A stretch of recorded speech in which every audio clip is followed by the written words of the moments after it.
Class 10-এর শিক্ষার্থীরা, তোমরা ইতিপূর্বে ইউনিট টেস্ট 2 এর আনসার পেপার সাবজেক্ট সায়েন্স এর পার্ট 1 পেয়ে গেছো। এখন তোমাদেরকে পার্ট 2 দেওয়া হবে। তোমরা এগুলি ভালো করে খাতায় লিখে শিখবে এবং মুখস্থ করে নিবে।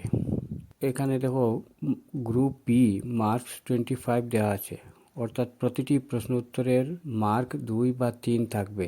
তোমরা ভালো করে দেখে নিবে। তোমাদেরকে আগে 25টি প্রশ্ন উত্তর দেওয়া হয়েছে, অর্থাৎ গ্রুপ এ 25টি প্রশ্ন ছিল, সেটি দেওয়া হয়েছে। এখন তোমাদেরকে গ্রুপ বি তে কোয়েশ্চন নাম্বার 26, লোহার বস্তুতে রঙের প্রলেপ দেওয়া হয় কেন? উত্তর, লোহার বস্তু ক্ষয় থেকে রক্ষা করার জন্য আমরা লোহার জিনিসগুলিতে পেইন্ট প্রয়োগ করি।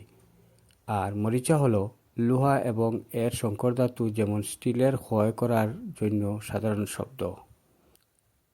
কোয়েশ্চন নাম্বার 27, বৈদ্যুতিক মোটরে চেরা আংটির ভূমিকা কী? উত্তর, রিংটি কয়েলের বর্তমান দিকটি বিপরীত করতে ব্যবহৃত হয়। কয়েলের কারেন্টকে অবশ্যই বিপরীত করতে হবে যাতে এটি একই দিকে ঘুরতে থাকে।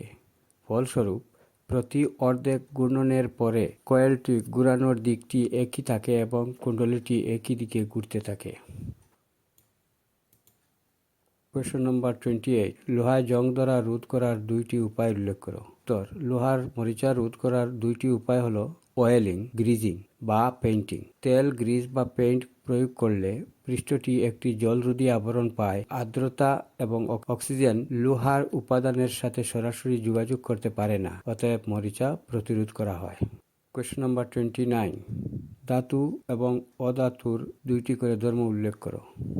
উত্তর, ধাতুগুলির বৈশিষ্ট্য রয়েছে যেমন নমনীয়তা, শব্দ করা এবং তাপ ও বিদ্যুতের ভালো পরিবাহী, যদিও অধাতুগুলির এমন উপাদান যা নমনীয় বা শব্দ করতে পারে না এবং বিদ্যুৎ এবং তাপের দুর্বল পরিবাহী। কোয়েশ্চন নাম্বার 30, ব্রোমোবিউটেনের গঠন কেমন? উত্তর, 1 ব্রোমোবিউটেনল C4H9Br সূত্রসহ অর্গানোব্রোমিন যৌগ এর গঠন হলো, তোমরা এই গঠনটি দেখে খাতায় লিখে নিবে। তোমাদেরকে এগুলি ক্লাসে বোর্ডেও লিখে দেওয়া হয়েছে। তারপর কোয়েশ্চন নাম্বার 31, কিভাবে ঋতুচক্র সংগঠিত হয়? উত্তর, ডিম্বাণু একটি পাতলা টিউবের মধ্য দিয়ে, যাকে ফ্যালোপিয়ান টিউব বলে, জরায়ু। যদি ডিম্বাণু একটি শুক্রাণুকোষ দ্বারা নিষিক্ত হয় তবে জরায়ুর প্রাচীরের সাথে সংযুক্ত হয়, যেখানে সময়ের সাথে সাথে এটি একটি শিশুতে বিকশিত হয়। ডিম্বাণু নিষিক্ত না হলে জরায়ুর আস্তরণ ভেঙে রক্তপাত হয়, যার ফলে পিরিয়ড হয়।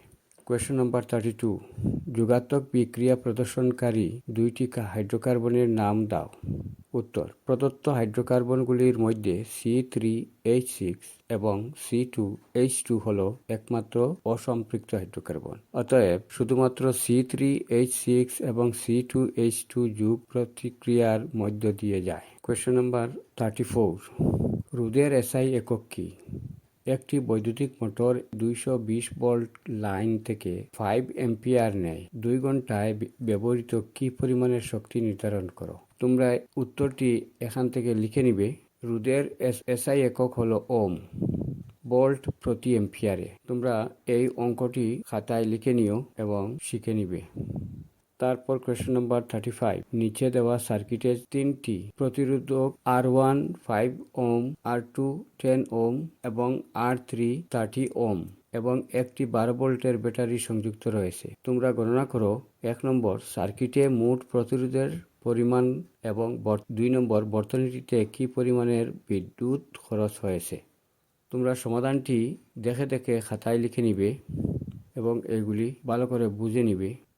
শেষ প্রশ্ন, কোয়েশ্চন নাম্বার 36, অ্যামিবার দ্বিবিভাজন পদ্ধতিটি বর্ণনা করো। উত্তর, সাধারণত অ্যামিবার এই প্রজনন প্রক্রিয়ার অধীনে বাইনারি ফিশনের মাধ্যমে অযৌন প্রজননের মধ্য দিয়ে যায়। প্যারেন্ট সেল 2টি নতুন কন্যা কোষে বিভক্ত হয় এবং এই প্রতিক্রিয়া চলাকালীন পিতামাতার কোষের জেনেটিক উপাদানের অনুলিপি এবং বিভাজন উভয়ই ঘটে এবং প্রতিটি কন্যা কোষ পিতামাতার একক কপি পায়।